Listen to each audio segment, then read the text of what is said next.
তাহলে অ্যানিলিন, হ্যাঁ,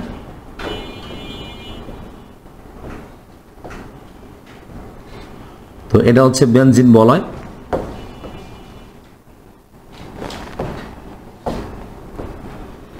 এটা হচ্ছে বেনজিন বলয়।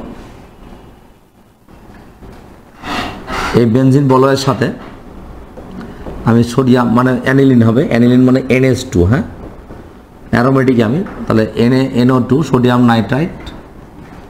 আচ্ছা, তারপর হচ্ছে এখানে বলছি আমরা হচ্ছে 0 থেকে 5 ডিগ্রি সেলসিয়াস তাপমাত্রার মধ্যে রাখতে হবে। কখনোই 5 ডিগ্রি সেলসিয়াসের বেশি রাখা যাবে না। 0 থেকে 5 ডিগ্রি সেলসিয়াস তাপমাত্রার মধ্যে HCl যোগ করব। যখন HCl যোগ করব, যোগ করে বিক্রিয়া করা হবে, তখন এখানে হচ্ছে N2Cl, বেনজিন ডায়াজোনিয়াম ক্লোরাইড যোগ হচ্ছে সোডিয়াম ক্লোরাইড যোগ হচ্ছে পানি তৈরি করব। তাহলে এর নাম হচ্ছে বেনজিন ডায়াজোনিয়াম ক্লোরাইড। তাহলে বেনজিন ডায়াজোনিয়াম, তাহলে বেনজিন ডায়াজোনিয়াম ক্লোরাইড।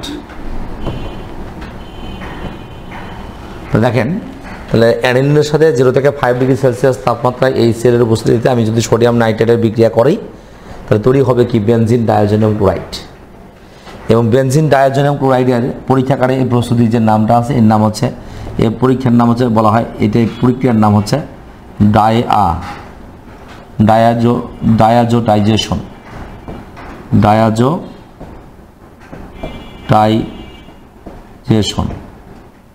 বা হচ্ছে ডায়াজকরণ বিক্রিয়া, ডায়াজকরণ বিক্রিয়া। লেখে আমরা বলছি ডায়াজোটাইজেশন বা হচ্ছে কি বলা হবে, ডায়াজকরণ বিক্রিয়া, হ্যাঁ।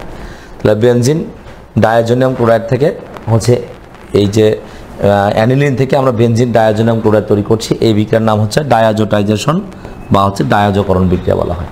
কখনো যদি ডায়াজোটাইজেশন বা ডায়াজকরণ বিক্রিয়া বলে, তাহলে আমরা এটা তৈরি করতে পারবো। আশা করি বুঝতে পারছেন। সমস্যা আছে? তাহলে কি করব, যে অ্যানিলিনকে বা প্রাইমারি অ্যারোমেটিক অ্যামিনকে 0 থেকে 5 ডিগ্রি সেলসিয়াস তাপমাত্রায় HCl এর উপস্থিতিতে যদি আমি সোডিয়াম নাইট্রাইটের সাথে বিক্রিয়া করি, তাহলে বেনজিন ডায়াজোনিয়াম ক্লোরাইড তৈরি হবে। ওকে, তাহলে বেনজিন ডায়াজোনিয়াম ক্লোরাইড তৈরি হবে। এবং এই বেনজিন ডায়াজোনিয়াম ক্লোরাইড তৈরি হলে এই বিক্রিয়ার নাম হচ্ছে ডায়াজোটাইজেশন বা হচ্ছে ডায়াজকরণ বিক্রিয়া হবে। ওকে।